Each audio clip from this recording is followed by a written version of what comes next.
6 men from 6 different countries and their 42 sled dogs completed the first ever dog sled crossing of the Antarctic continent. The expedition was led by Minnesotan Will Steger. The group traveled nearly 4,000 miles in 7 months, and temperatures dropped as low as negative 54 degrees. But an expedition like this could not even happen today. Not only have dogs been banned from Antarctica, 2 of the ice shelves, which took nearly a month to cross, no longer exist.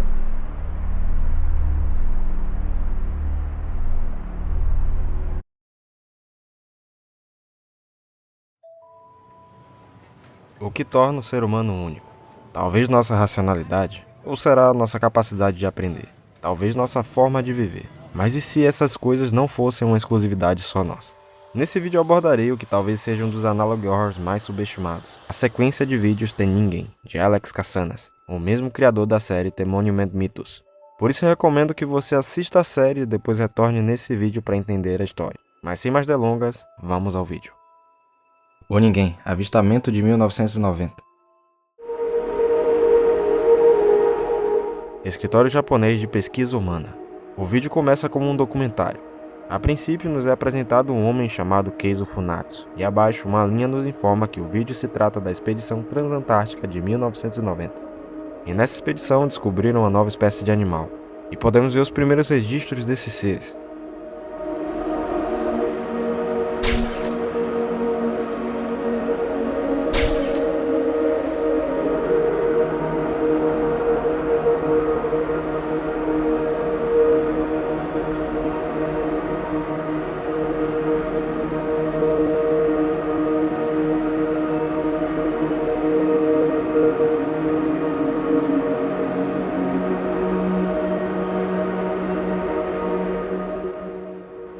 O inferno é real e é frio. Somos seus filhos calorosos?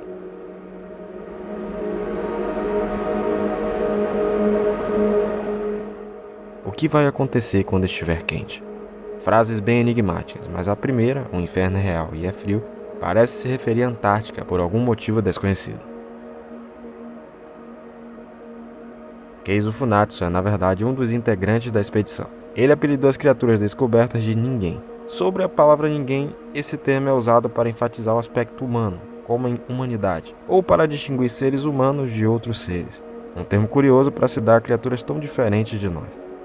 Em seguida, um mapa da expedição, um longo percurso sobre o gelo da Antártica. Depois de tudo isso, temos uma filmagem de Hugo Funatsu, filho de Keizo Funatsu, lendo o diário de seu pai em 1990. Diário esse onde Keizo conta como foi a expedição.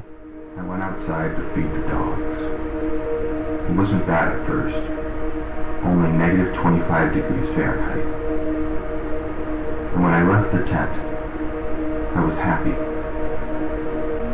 But these dogs needed my utmost attention now. I needed to keep my attention on the present. Nesse início da leitura, o diário conta mais sobre o que Keizo sentia durante a expedição, até que em certo momento Keizo relata ter se perdido em uma nevasca. Os cachorros sumiram, junto com o acampamento. Keizo usa tudo que tem em mãos para cavar uma pequena vala para tentar se proteger do frio. E isso aqui acontece. I was in the ditch when I thought I heard somebody yelling my name. The storm hadn't let up at all. But I heard this. Keizo, Keizo. I yelled back. I am here. I am here. I heard a reply. I see you, Keizo. I yelled, yes, yes, over here. And slowly, a man stepped out from the white. But not any man. Not any of my team members. He was just human. That's the best I can describe him. I ran as fast as I could away from him. And then I saw Will, our team leader, almost immediately. If Will had been my imagination, I would have been lost again. Then I would have surely died. It made me very happy to see my friends looking for me in the blizzard. I felt their love. Everybody was crying. Yes, I cried too. Logo depois temos uma sequência de imagens mostrando o resgate de Keizo. A equipe descobre que Keizo está desaparecido. A equipe procura por Keizo. Keizo é visto. Keizo é resgatado. Equipe celebra o retorno de Keizo. E ao final, bem, podemos ver uma breve gravação de áudio do momento em que Keizo estava preso na nevasca.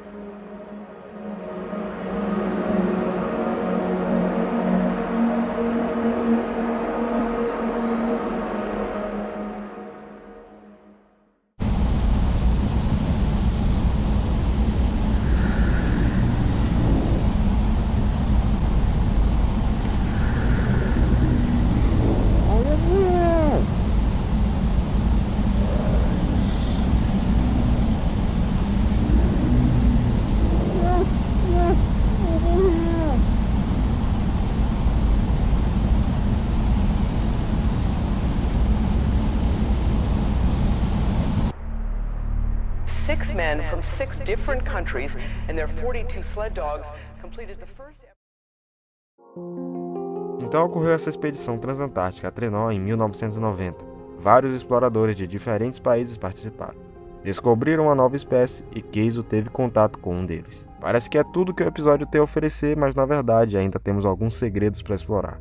No minuto 3:45, na leitura de Hugo, podemos ver um frame com a frase: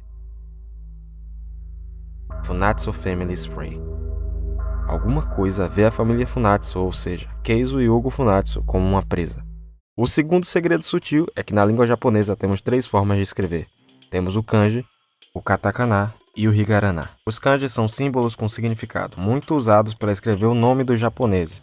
Os hiragana são símbolos mais simples e usados na escrita de textos em geral. Já o katakana, ele é como o hiragana, mas tem um detalhe. Ele é usado principalmente para escrever palavras estrangeiras. Cada símbolo katakana possui um som. De acordo com a fonética da palavra estrangeira, são formadas suas versões em katakana. Considere a palavra inglesa brick. Ela não existe no Japão, então passando ela para katakana, de acordo com como ela soa sendo falada, teríamos bureiko. Break. É algo que soa como break, só que usando o sistema de escrita japonês. Toda essa explicação para entendermos o seguinte: nas fotos do resgate de Keizo, na legenda em japonês, a maior parte do tempo o seu nome está escrito em kanji, o que é normal, mas quando ele é achado e visto, o nome dele está escrito em katakana. É como se depois daquele incidente algo tivesse acontecido com ele, como se ele tivesse passado a ser algo estranho, desconhecido, como algo estrangeiro. Mas o que podemos entender sobre tudo isso é que parece que a criatura que falou com Keizo, ou essas criaturas em geral, veem Keizo Funatsu e sua família como uma presa, seja lá o que isso signifique.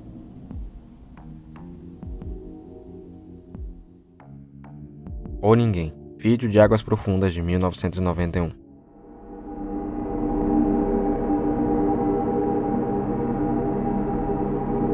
Aqui podemos ver que a capa do escritório japonês de estudos humanos muda a cada ano. Dessa vez temos como capa a cauda de algum animal marinho, talvez uma baleia. O vídeo começa com a ilustração do que parece ser um crânio humano. Temos o crânio, coisa básica de qualquer esqueleto humano. Temos a órbita esquerda e a órbita direita, onde ficam os olhos, cavidade nasal,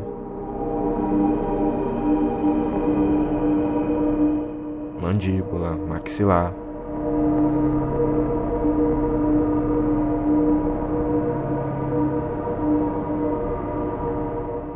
Espinha.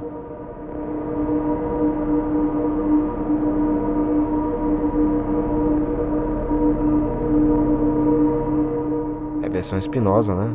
Todo mundo tem uma reversão espinosa. Acho que já deu pra ver que não é um esqueleto humano. É muito primitivo.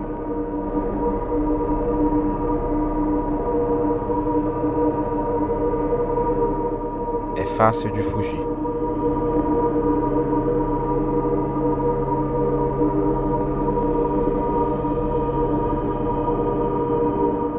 Pés como raquete de neve.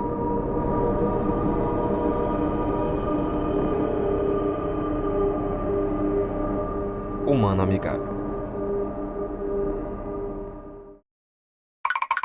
Parece realmente uma criatura primitiva e amigável, mas aqui podemos reparar que estranhamente o crânio desses seres é muito parecido com o crânio humano, mas não é a única coisa estranha nesse trecho. Alguns provavelmente já perceberam. Eu te pergunto o que há de errado nessa parte.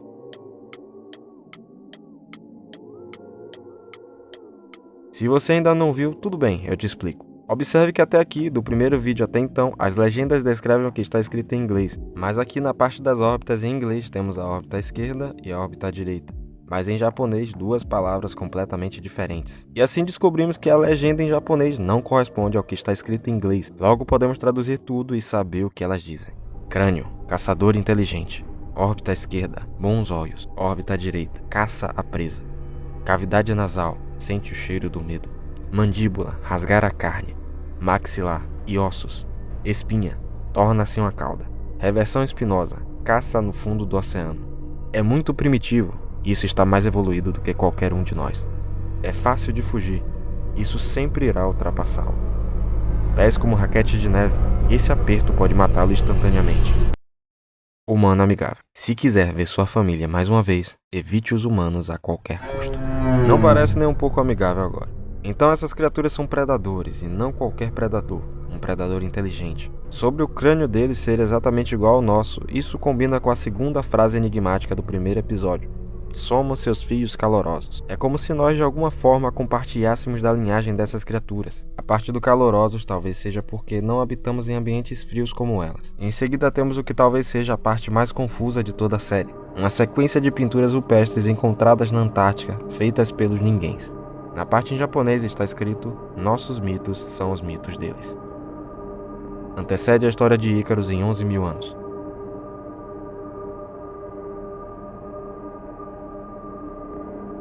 E após isso uma história curiosa. Humanos da montanha encontram um cadáver misterioso. E aqui vale enfatizar, quando falo humanos eu me refiro aos ninguéms. Um humano se pergunta o que há além da montanha. Além da montanha, há uma baleia. A baleia pergunta: você está planejando pular? O humano responde: não.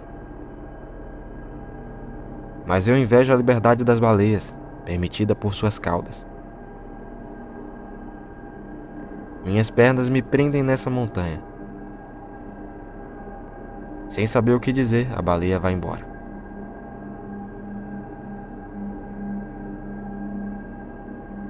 O humano curva sua forma e deixa a montanha.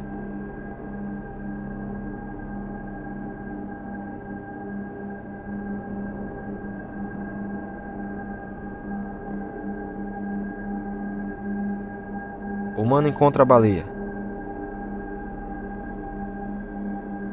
A baleia fica sem palavras.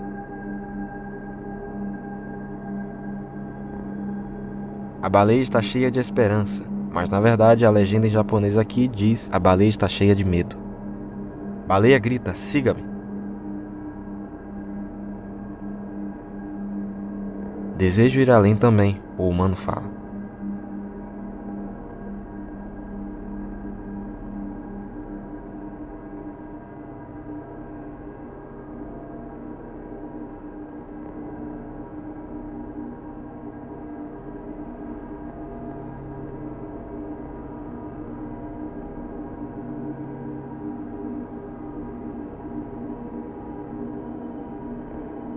Criatura sussurra: siga-me.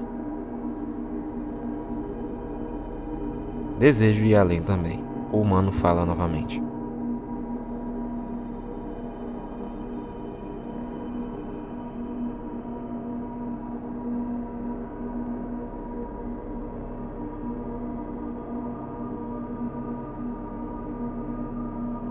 Humanos da montanha encontrarão um cadáver misterioso. Essas pinturas são 11.000 anos mais antigas que o mito de Ícaro. O mito de Ícaro, ou Ícaros, faz parte da mitologia grega. A história consiste em Dédalo, um famoso arquiteto e inventor aprisionado em um labirinto com seu filho Ícaros. Para fugir do labirinto, Ícaros constrói asas feitas de penas de cera. Porém, seu pai o alerta: você não deve voar alto demais para que o sol não derreta a cera, nem baixo demais para que o mar não encharque as penas. Ícaros ignora os avisos e levanta voo alto demais. A cera derrete, o que faz ele cair no mar e morrer afogado. O mito de Ícaros é igual à história contada nas pinturas. Um ninguém, aprisionado na terra pelas suas penas, muda sua forma para explorar os mares, descendo cada vez mais até a sua morte. Feito 11.000 anos atrás. Nossos mitos são os mitos deles.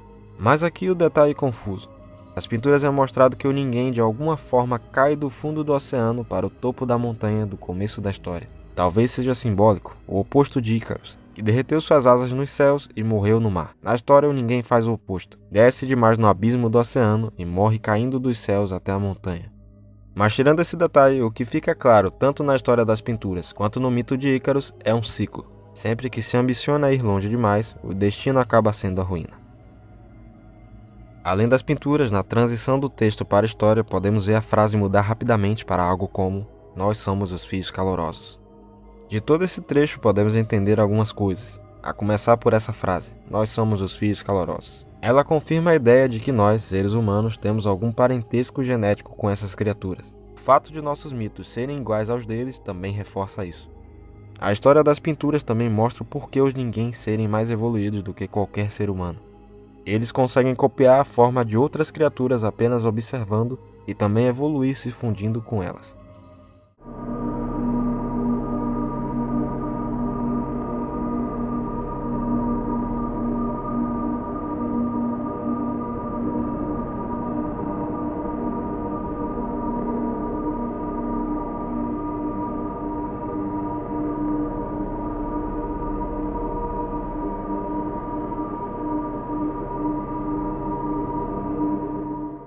E aqui nessa imagem, no apelido do fóssil, na legenda em japonês está escrito Keizo. E em seguida temos o mesmo ser descrito nas pinturas, só que vivo. Seu apelido é Ícaros II, porém na legenda em japonês, na parte do apelido está escrito removido em respeito à família Funatsu.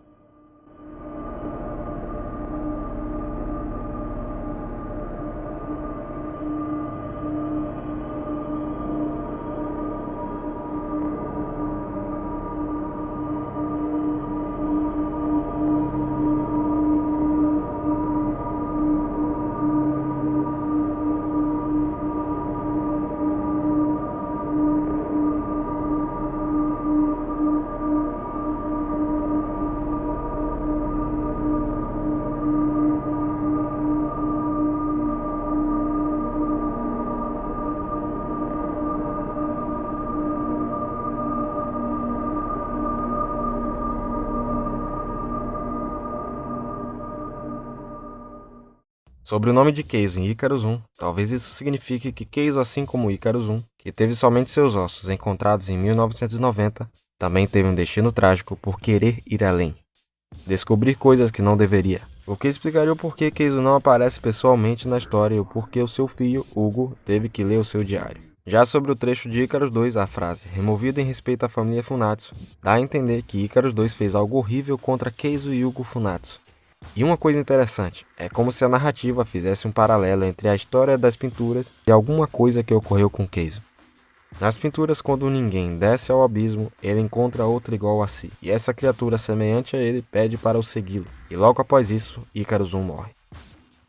Talvez essa criatura que já estava no abismo seja Ícaros II, e tenha feito com Keizo algo tão ruim ou até pior do que fez com Ícaros I. Mas o que seria isso? O que Ícaros II faria com a família Funatsu? Depois temos um quadro anatômico do ninguém aquático mostrado. Reversão espinosa. Motor potente. Caixa torácica. Canibalismo.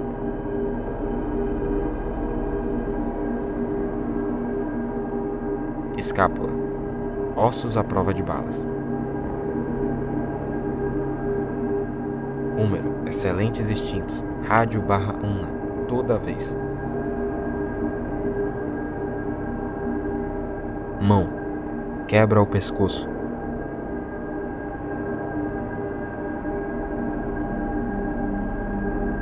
Crânio. Todos se lembram.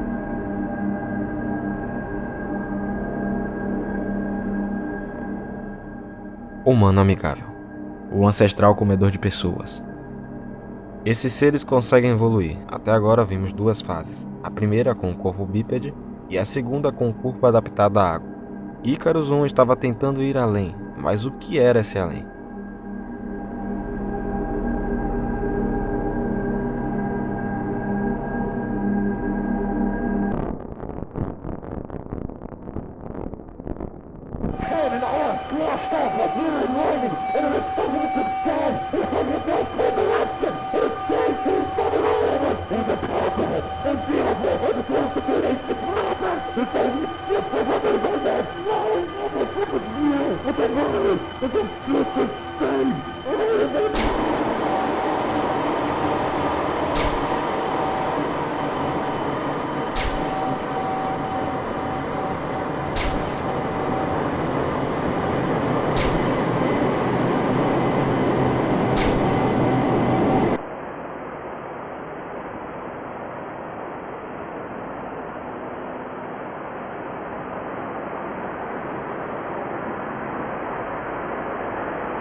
There was an article in Scientific American in the early 70s which compared the efficiency of locomotion for various species of things on the planet. In other words, they measured how much energy it took for a bird to get from point A to point B compared with the energy it took a fish to get the same distance, and a goat and a person and all sorts of other things. And they ranked them, and it turns out the condor won. Condor was the most efficient, and man came in with a rather unimpressive showing about a third of the way down the list. It's somewhat disappointing. But someone there had the insight to test the efficiency of man riding a bicycle. And man riding a bicycle was twice as good as the condor, all the way off the end of the list. And what it really illustrated was man's ability as a tool maker to fashion a tool that can amplify an inherent ability that he has.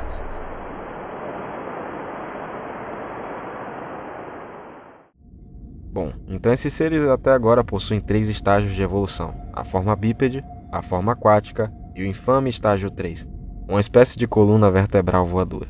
Temos o Hugo Funatsu em um navio chamado Professor Zubov, surtando após ver a criatura. Depois disso temos a imagem desse navio soviético pichado com pedidos de socorro em russo: Help, help, help. Para entender tudo isso, cabe mais um pouco de contexto sobre a expedição de 1990. Essa expedição foi a Trenó, onde os aventureiros partiram de um pico montanhoso até a base soviética de Mirny, que estava na Antártica. O Zubov foi o navio utilizado para evacuar os aventureiros de Mirny de volta para a civilização.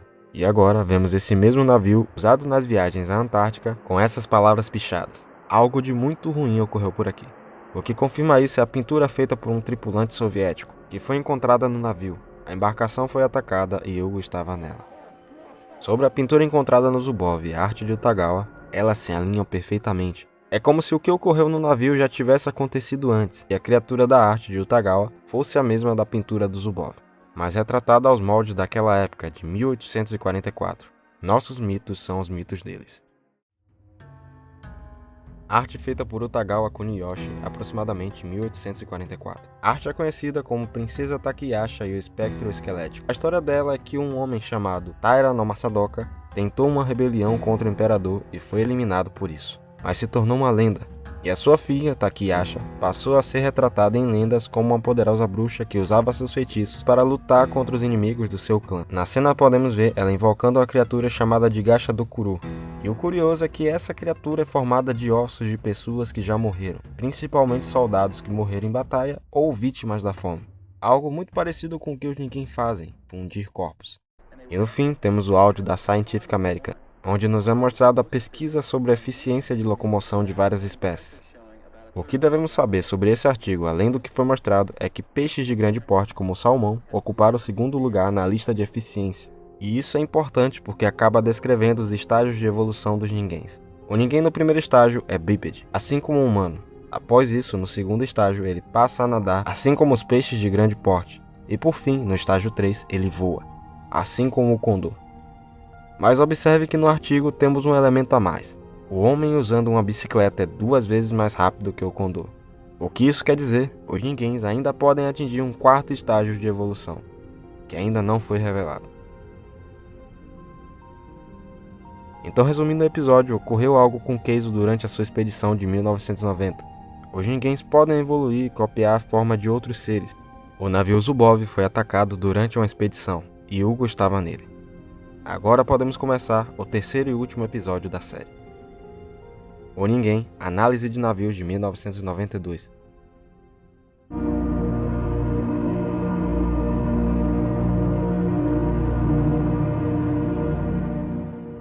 Novamente o escritório japonês de estudos humanos, dessa vez com uma logo que se assemelha à ponta de um navio. Começamos com a palavra de Hugo Funatsu. Não sabemos onde ele está, muito menos quando falou todas essas informações. When I could see, I found nothing strange about this image. I remember it well. Professor Zubov, the massive Soviet ship, just returned from the Southern Ocean. But across its body, a phrase was written. Help, help, help. I did not find this strange at first. Sad, but not strange. I removed my eyes to avoid the truth. But in this blindness, I have realized this was not written by any crew member. They could never have reached. This was not spray paint. Spray paint does not become a dull brown. This doesn't even say help. Not as a verb anyway. It says help as a noun, like assistance or aid. This was a lure for us. A lure that mocked us. Or perhaps they see their treatment of us as assistants, taking us beyond our current state in evolution. Perhaps they consider themselves our saviors.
Sobre o áudio de Hugo, a primeira coisa a se observar é que ele não parece estar bem.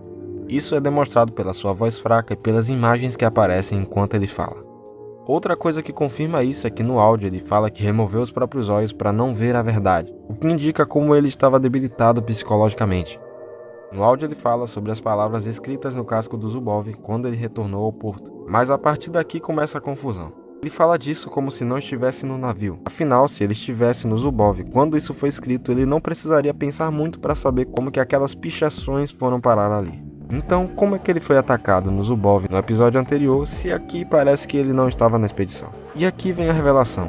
Na verdade, o ataque ao Zubov não aconteceu na expedição de Hugo. No áudio do episódio de 1991, Hugo fala claramente que o Zubov lentamente os tirou da vista da criatura.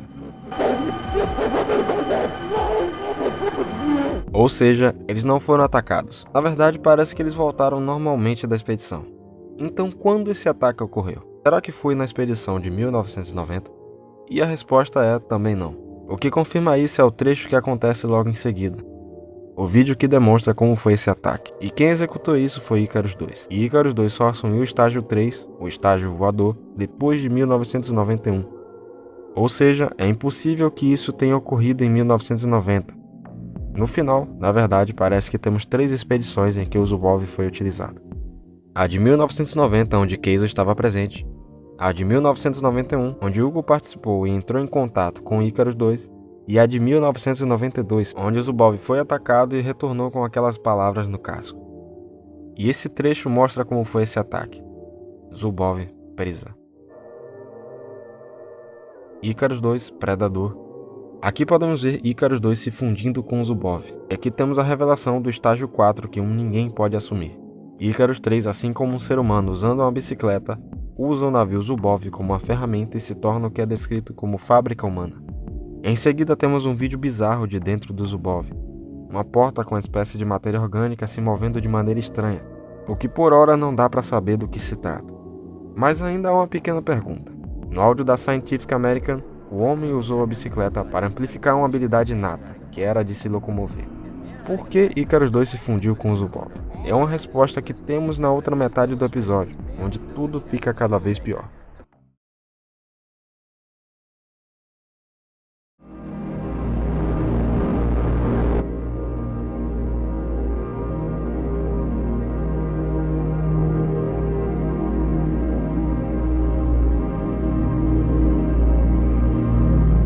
The expedition was successful. There were no complications. We all survived. We encountered no injuries and no deaths. We had enough clothing. We had enough food. Our sleds were unharmed, and our dogs were healthy. Nothing strange occurred. The mountains were untouched. The ice was unspoiled, and the sea was pristine. The journey home was comfortable. We ate well and spoke freely. The ship was clean and organized. The sky was clear. Always. I am ready to join the rest of civilization. I am ready to have a son.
teacher is a person who gives help each and every day. If you like to help people, then being a teacher is A-OK. 'Cause people helping other people is what this world's about. And people like our teachers, we couldn't do without. Oh, a doctor is a person who gives help each and every day. Tenho muitas coisas para explicar aqui. Primeiro, a leitura de Hugo Funatsu. Para aqueles que não perceberam, no final da leitura podemos ver Hugo começando levemente a mudar de forma. Ele é um ninguém. Ele lê o diário de Keizo e nesse diário Keizo diz que está pronto para ter um filho. Na segunda parte vemos o que Icarus 3/a Fábrica Humana faz. E para surpresa de todos ele faz humanos, mas não qualquer tipo de humano. Podemos ver um humano vermelho sair daquela porta. E esse humano vermelho gera o que pode ser entendido como um filho, que faz paralelo com o que Hugo leu no diário de Keizo. Estou pronto para ter um filho. Mas nada disso parece fazer sentido. Se Keizo e Hugo eram ninguém gerados pela Fábrica Humana, como que Hugo apareceu em 1990 lendo o diário de Keizo? Ou como Hugo está lendo o diário de Keizo se ele removeu seus olhos no começo do episódio? Para essas e várias outras perguntas eu tenho uma teoria. A teoria começa da seguinte forma. Tudo começou na expedição de 1990. Keizo entrou em contato com uma dessas criaturas, mas não qualquer um. Aquilo era Icarus 2 na sua primeira forma, a forma bípede. Após esse encontro, Keizo e os outros membros terminaram a expedição e embarcaram no Zubov para voltar à civilização. Porém, Icarus 2 atacou o Zubov e absorveu Keizo. E isso é mostrado na pintura feita pelo tripulante soviético. Sim, essa pintura foi encontrada no Zubov em 1990. Ela está no episódio de 1991 apenas para confundir. Isso porque no ataque de Icarus 2 não sobrou ninguém vivo. Não daria para nenhum tripulante fazer aquela pintura durante o ataque. Então acaba a expedição de 1990. Keizo não volta dela. E por isso, no começo da história, Hugo aparece lendo seu diário. Em seguida temos a expedição de 1991. Eles encontram Icarus 2 já no seu segundo estágio. Hugo participou dessa expedição, provavelmente para encontrar o paradeiro de seu pai. Mas tem um encontro nada agradável com Icarus 2 no terceiro estágio, na volta dessa viagem. Mas Icarus 2 ainda não absorveu o navio. Na verdade, pelo áudio de Hugo no segundo episódio, ele apenas observa o Zubov ir embora. Por que ele fez isso? Ele estava mapeando o caminho para chegar até a civilização. E talvez tenha usado Hugo de alguma forma para isso, tendo em vista que Hugo surta após ser observado por Icarus 2. Depois da segunda expedição, o Zubov volta normalmente à civilização, mas Hugo continua a sofrer e definhar por causa dos efeitos psicológicos decorrentes do encontro com Icarus 2. E por fim temos a terceira expedição, de 1992. O Zubov vai à Antártica, mas volta fundido com Icarus 2, e com o que era para serem pedidos de socorro em seu casco, a isca perfeita. Hugo está no fundo do poço e vê o navio voltar com aquelas marcas, gravando o áudio do começo do terceiro episódio. Inclusive, aqui ele diz que removeu seus olhos.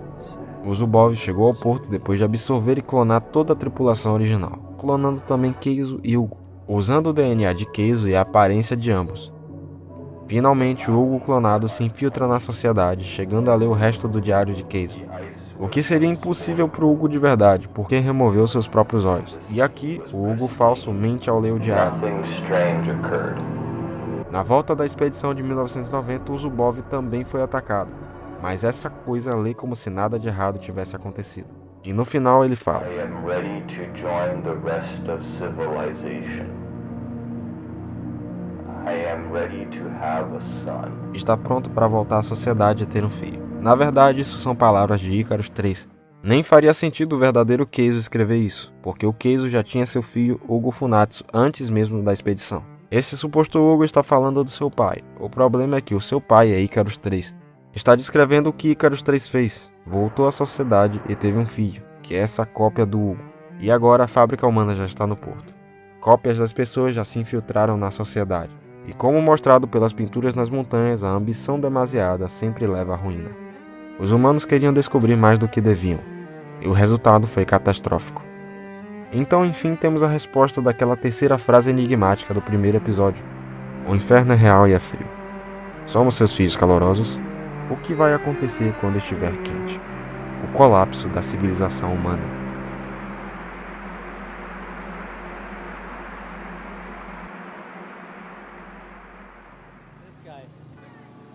De longe o vídeo que eu mais tive que pensar sobre para fazer uma teoria. E se não ficou claro, esse Analog Horror ele é baseado em um evento real, que foi a expedição à Antártica que aconteceu em 1990. Por isso que em muitas partes tem imagens e vídeos que parecem tão reais. O Keizo realmente existiu, o Zubov realmente existiu, essa expedição a trenó realmente aconteceu. Mas enfim, esse foi o vídeo. Eu espero que vocês tenham gostado e até mais.